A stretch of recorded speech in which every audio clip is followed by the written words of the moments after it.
Ndabahaye mwiriwe mwese canke mwaramutse banywanyi bivanye naho buri umwe aherereye mwese mudateba kubana natwe nga kuri mbonesha kuri mwe rudende bibashikiriza amakuru atosoye abarebana n'umutekano politike ubanyi n'amakungu n'ubuzima bwa munsi bw'abanyagihugu.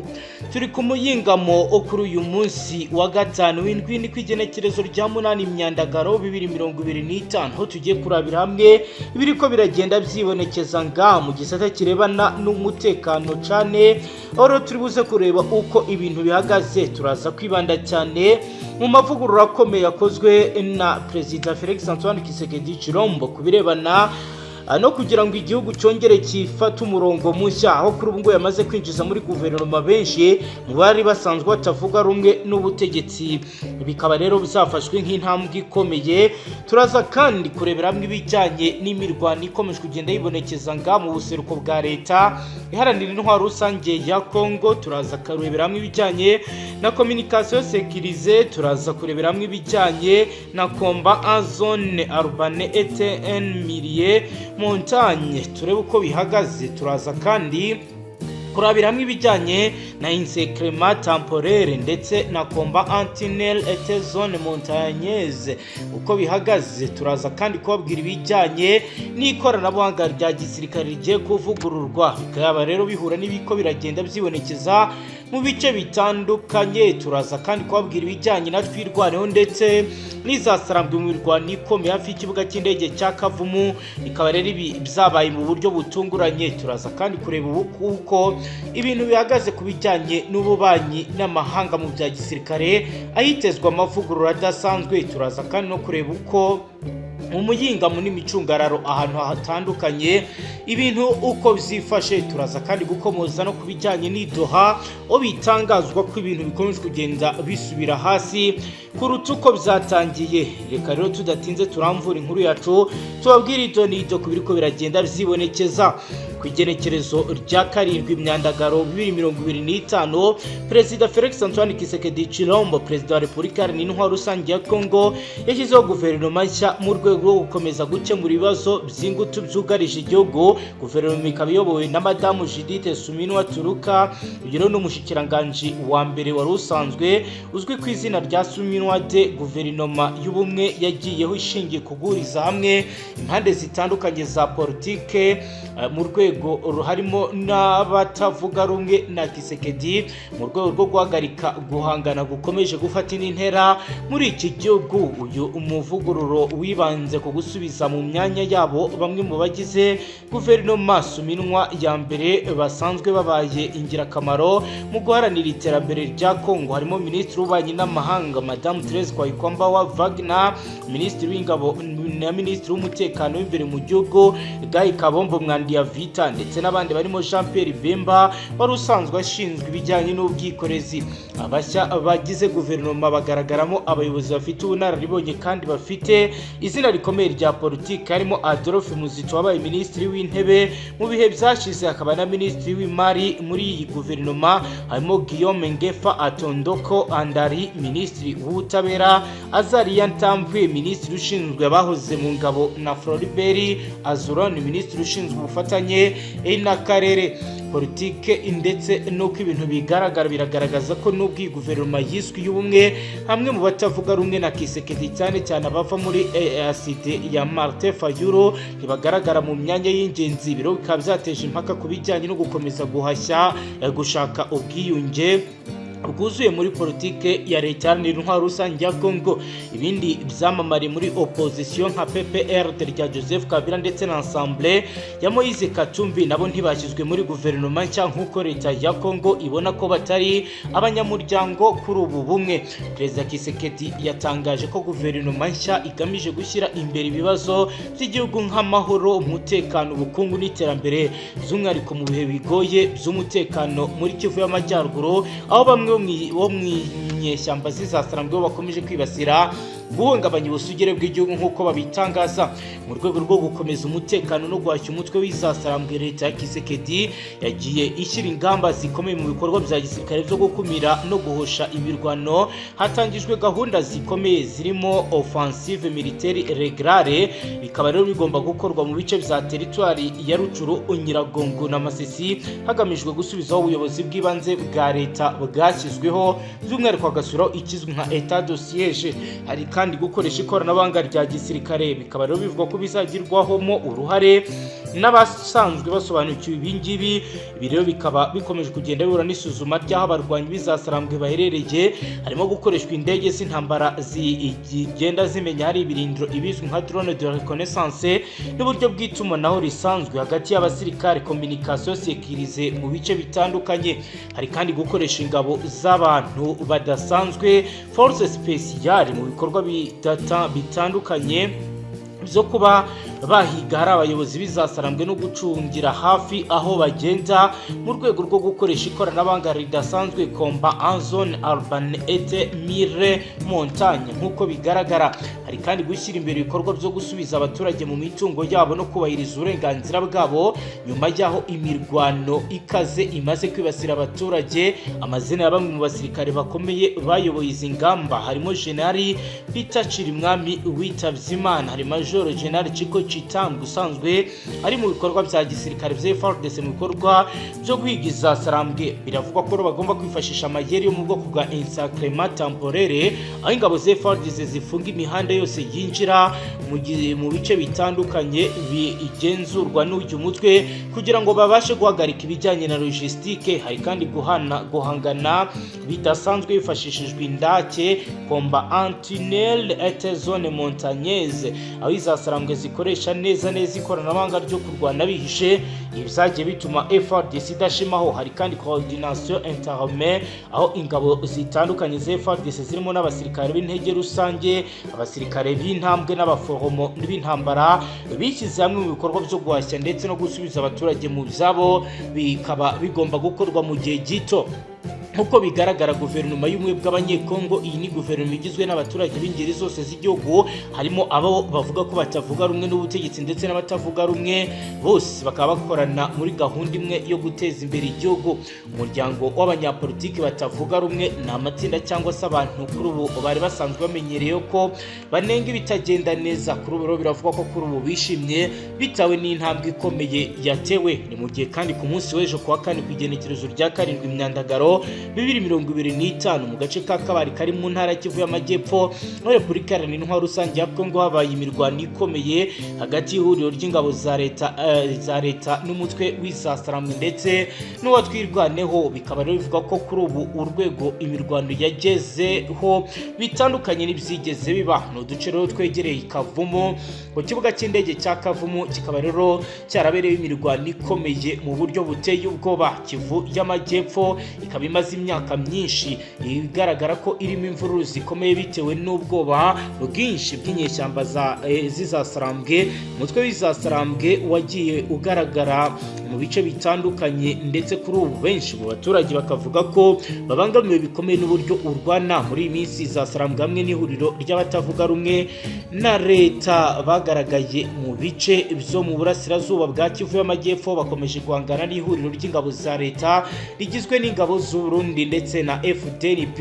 Ni mu gihe ingabo zikomeje kugenda zigaragaza imbaraga zidasanzwe. Ihuriro ry'ingabo za leta rihurije hamwe ingufu zitandukanye, zikaba rero zarashatse uko zarwanya zigahagarika ibikorwa byose by'inyeshyamba. FARDC n'ingabo z'u Burundi bakaba rero barashinzwe kurinda neza no kongera kugarura umutekano mu bice byo mu nkengero za Kavumu kubera umubano mubi hagati y'abakomeje kugenda bagaragara. Bazarendo bakaba bari gushinjwa kubangamira bikomeye ibikorwa bikorwa n'igisirikare cya leta. Ku munsi wo kwa kane ku igenekerezo rya 7 Imyandagaro 2025, amakuru yizewe yemezaga ko muri aka gace habereye imirwano ikomeye mu gace ka Kavumu muri Kabare.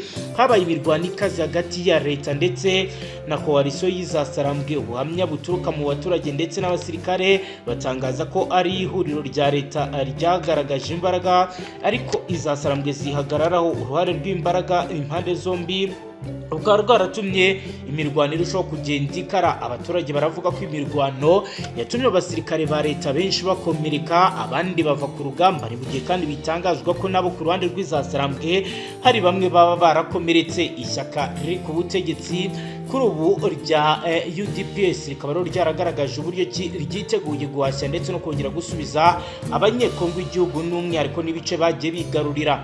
Ibi rero kandi bikaba bihura neza n'amakuru akomeye ari kugenda agaragara ajyanye n'uko Kinshasa bitameze neza. Ibizatumye Bertrand Bisimwa, umwe mu bakuriye umutwe w'izasarambwe ku wa kane, abwira abanyamakuru ko nta ntumwa z'uwo mutwe ziridoha kuko nta butumire bahawe kugeza ubu. Yavuze ibi mu gihe byari biteganyijwe ko ibiganiro by'idoha hagati ya leta ya Kinshasa n'uyu mutwe byongera gusubukurwa kuri uyu wa gatanu ku muhate wa leta ya Qatar mu guhuza impande zombi mu mahame yo kurangiza intambara. Impande zombi zasinye ku igenekerezo rya 19 Mukakaro 2025. Intumwa za Kinshasa n'izasarambwe zari zumvikanye ko bitarenze tariki ya 8 zigomba kuba zatangiye kuganira ku masezerano y'amahoro y'Idoha nayo kumvikanaho bitarenze ku itariki ya 18 z'uko kwezi. Kuva impande zombi zasinye mu mahame yo kurangiza intambara, imirwano ya hato na hato yarakomeje mu ntara y'Kivu y'Amajyaruguru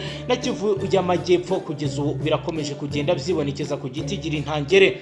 Muri iki cyumweru imirwano yavuzwe muri Kivu y'Amajyepfo muri teritwari ya Fizi, Uvira, aho umutwe watwirwane ukorana na M23 wavuze ko wagabwe bitero n'abarwanyi ba Wazalendo batandukanye barwana ku ruhande rwa leta. Kuwa kane mu gace ka Kasheke muri teritwari ya Kare muri Kivu y'Amajyepfo habaye imirwano ikomeye hagati y'izasarambwe n'abarwanyi ba Wazalendo MDRC, yiciwemo abasivili 4 nkuko Radio Capital rw'inkunga n'umuryango w'abibumbye ikomeza kubisigura. Abarwanyi ba Wazalendo bashinja umutwe w'izasarambwe ko ari wo utera ibirindiro byabo maze ukaba ukora ibikorwa byo kwirwanaho. Kuwa kane Bisimwa yabwiye abanyamakuru ko leta ya Kinshasa nta mugambi w'amahoro ifite, ayishinja guhonyora amahame yo guhagarika intambara no kurenga ku masezerano y'agahenge mu bitero byinshi. Avuga ko uruhande rwa leta rukora. Yagize ati niba nta gikozwe buri gitero kizajya gikurikiranwa no kwivuna gukwiriye no kurandura burundu icyago kigira ngo turengere abaturage b'abasivili.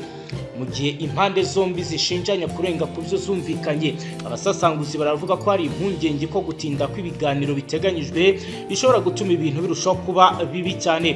Mu gihe izasarambwe zivuga ko zitatumiwe Doha, ntabwo bizwi neza niba leta ya Kinshasa yo yaratumiwe. Gusa Tina Sahamu, umuvugizi wa Perezida Tshisekedi Chilombo, asubiramo n'ibiro ntaramakuru Reuters, baravuga ko uruhande rwa leta rwiteguye kwitabira ibikorwa bizadoha uko biteganyijwe. Reuters isubiramo umwe mu bakuriye izasarambwe utifuje gutangazwa, avuga ko batazasubira Doha niba Kinshasa itubahirije amahame basinye ategeka kurekura abantu bacu ifunze nkuko babivuga.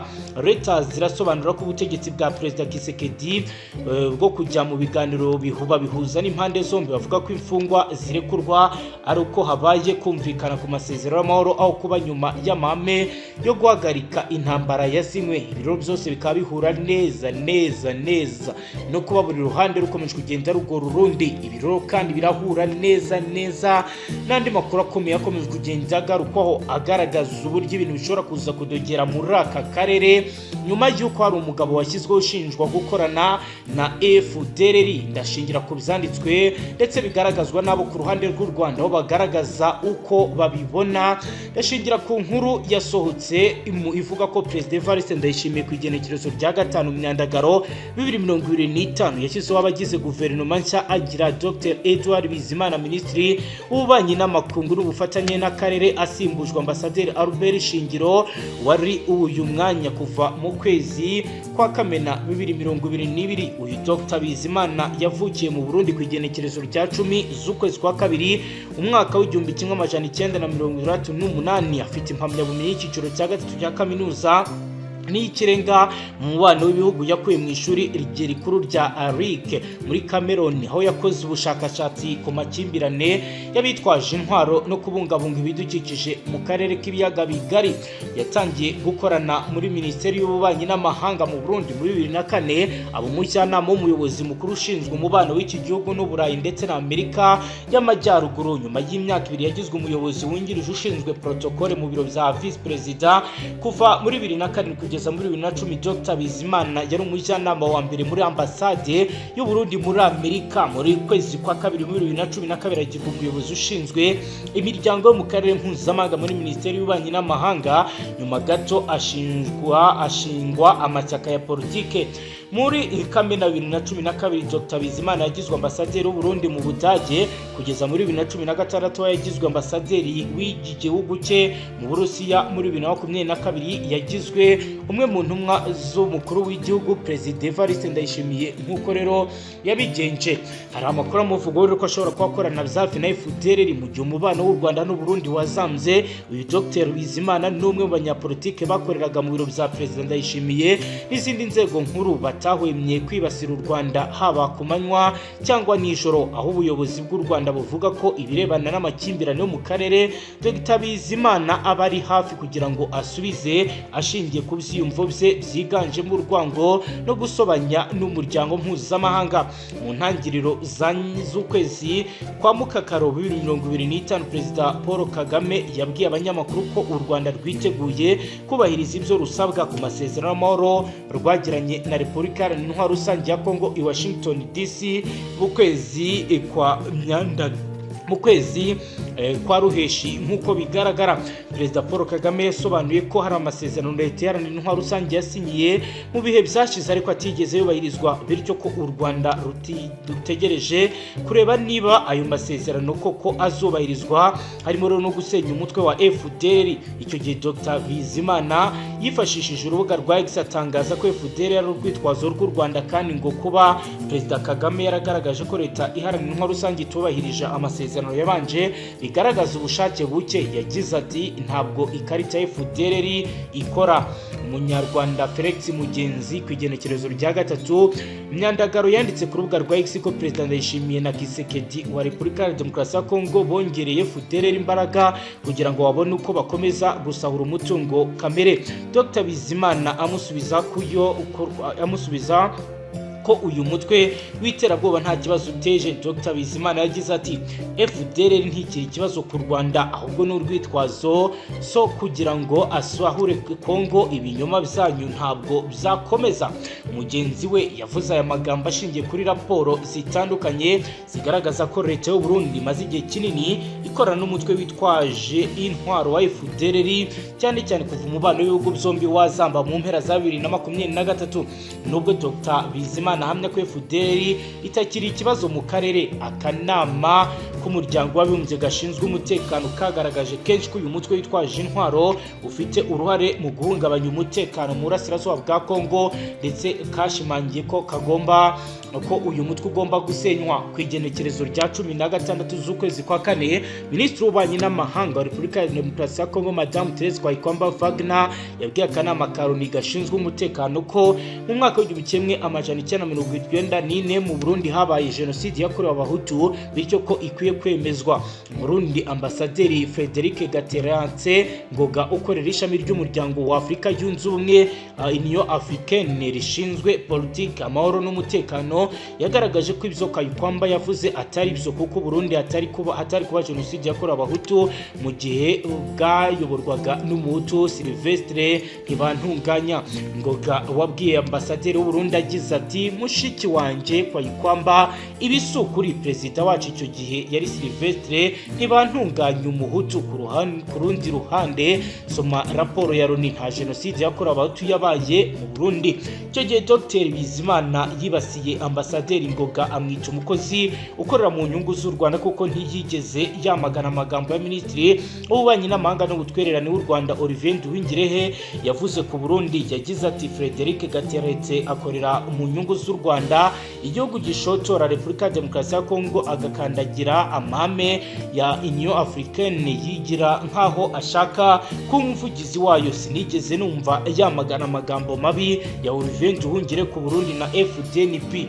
Minisitiri w'ububanyi n'amahanga wa Repubulika ya Demokarasi ya Kongo yaje gusaba imbabazi agaragaza ko Kwayikwamba adashaka kuvuga ko Uburundi habaye jenoside yakorewe Abahutu mu 1994 ahubwo ko yabaye mu 1972.